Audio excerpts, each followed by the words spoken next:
નમસ્કાર વિદ્યાર્થી મિત્રો, આ લેક્ચરની અંદર આપણે ધોરણ 10 સંભાવના જે છે એના ઉદાહરણની ચર્ચા કરવાના છીએ। તો સૌથી પહેલું ઉદાહરણ આપણને આપેલું છે કે સિક્કાને એકવાર ઉછાળવામાં આવે ત્યારે છાપ એટલે કે હેડ મળે એની સંભાવના શોધો તથા કાંટો એટલે કે ટેલ મળવાની સંભાવના શોધો।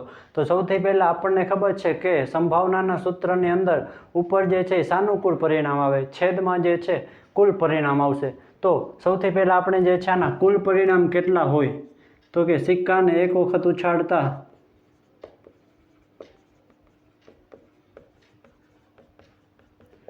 કુલ પરિણામ જે છે 2 મળે। કયા કયા 2 મળે તો કે કાં તો જે છે એ છાપ આવશે અથવા તો જે છે કાંટો આવે। તો તમે એક સિક્કાને ઉછાળો તો એમાં કાં તો હેડ આવે ને કાં તો પછી ટેલ આવશે, એટલે કુલ પરિણામ 2 છે। હવે પહેલું આપણે શોધવું છે છાપ માટે, તો એને ઘટના એ એવું નામ આપી દઈએ કે સિક્કા પર છાપ મળે।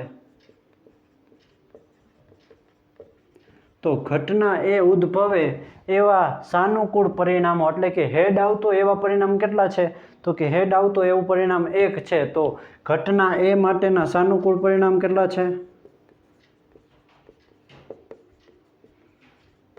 તો ઘટના એ માટે સાનુકૂળ પરિણામ 1 છે અને કુલ પરિણામ તો આપણને ખ્યાલ જ છે કે 2 છે। તો હવે એ મળવાની સંભાવના આપણે શોધી લઈએ કે પ્રોબેબિલિટી ઓફ એ કે એ મળવાની સંભાવના। તો ઘટના એના સાનુકૂળ પરિણામની સંખ્યા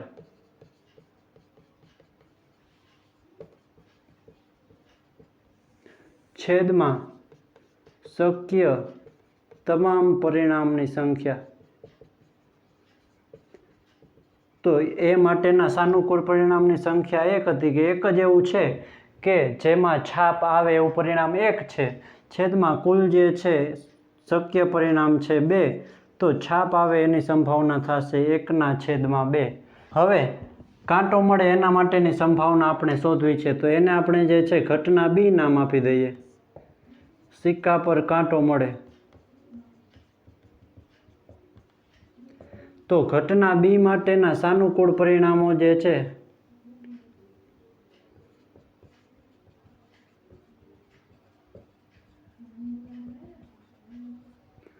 એની સંખ્યા જે છે એ 1 છે।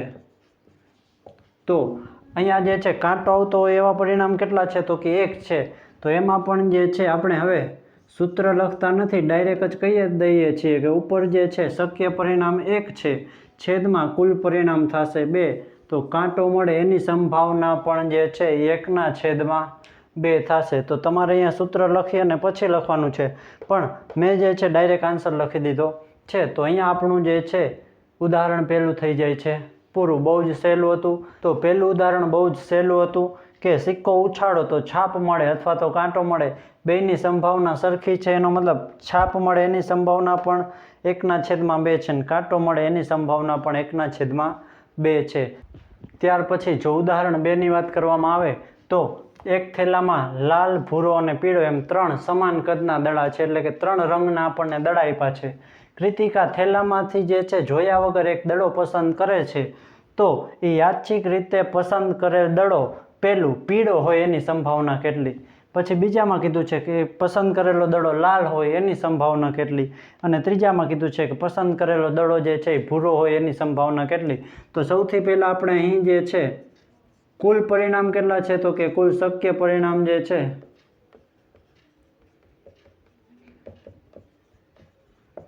ત્રણ છે કે લાલ, ભૂરો અને પીળો। તો સૌથી પહેલું જે છે આપણે પહેલા માટે શોધવું છે, તો પીળો હોય એને આપણે નામ આપી દઈએ ઘટના વાય, યલો, બરાબર છે કે પસંદ કરેલ દડો જે છે પીળો હોય। તો પીળો હોય એવા દડા કેટલા છે તો કે 1, એનો મતલબ પીળો મળશે એને ઘટના જે છે ને સાનુકૂળ પરિણામો, ઘટના વાયના સાનુકૂળ પરિણામોની સંખ્યા જે છે બરાબર 1 થાય કે ઘટના વાયના જે છે સાનુકૂળ પરિણામોની સંખ્યા છે 1। તો હવે આપણે સૂત્ર મૂકી દઈએ, તેથી પ્રોબેબિલિટી ઓફ વાય એટલે કે વાય ઉદ્ભવવાની સંભાવના, તો ઘટના વાયના સાનુકૂળ પરિણામ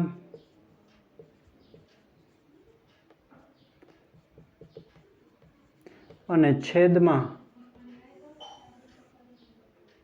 તમામ શક્ય પરિણામ.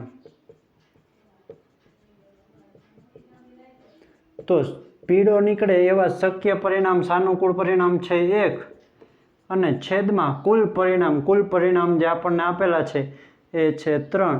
તો પી ઓફ વાય બરાબર થઈ જશે 1/3. એવી જ રીતે જે છે આપણે બીજી વાત કરીએ કે લાલ હોય, તો લાલ હોય એને આપણે કહી દઈએ રેડ. તો ઘટના જે છે આર, પસંદ કરેલ દડો લાલ હોય, તો ઘટના આર માટેના જે છે સાનુકૂળ પરિણામ કેટલા થશે? તો કે એ પણ એક જ થશે, કે સાનુકૂળ પરિણામ લાલ માટેના પણ એક જ થશે. તો તેથી આર મળે, રેડ દડો મળે એની સંભાવના, તો ઉપર આવશે સાનુકૂળ પરિણામ, છેદમાં આવશે કુલ પરિણામ. હવે તમે આખું સૂત્ર ન લખો અને આવી રીતે પણ એને લખી શકો છો કે શક્ય પરિણામ છેદમાં કુલ પરિણામ. તો શક્ય પરિણામ જે છે એ 1 છે, કે લાલ હોય એવા દડા કેટલા છે? તો કે 1 દડો છે. અને છેદમાં કુલ પરિણામ કેટલા છે? તો કે 3. તો એની સંભાવના પણ થશે 1/3. ત્યાર પછી જે છે ભૂરો હોય, તો ભૂરો હોય એને આપણે કહી દઈએ ઘટના બી. ભૂરો એટલે કે બ્લુ હોય, તો પસંદ કરેલ દડો ભૂરો હોય તો એના સાનુકૂળ પરિણામોની સંખ્યા પણ 1 છે. તો તેથી પ્રોબેબિલિટી ઓફ બી બરાબર એ પણ મળશે 1/3.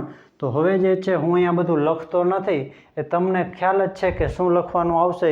તો અહીંયા ઘટના બી જે છે એના માટે પણ 1/3 જ થશે. તો અહીંયા આપણને 3 દડા મળવાની સંભાવના જે છે એ સરખી મળે છે. તો બંને દાખલા જે છે બહુ જ સરળ હતા. ત્યાર પછી ઉદાહરણ 3થી આપણે જે છે નેક્સ્ટ વિડીયોની અંદર જોશું. જો તમને કોઈ ટોપિક અથવા તો ચેપ્ટરની અંદર નથી સમજાતું તો તમે ગમે ત્યારે જે છે મોકલી શકો છો. આપણે બને તેટલી સરળતાથી એને સમજાવવાનો પ્રયાસ કરશું. તો ફરી પાછા મળીશું નવા જ વિડીયોની અંદર નવા જ ઉદાહરણ સાથે. તો ત્યાં સુધી થેન્ક યુ વેરી મચ.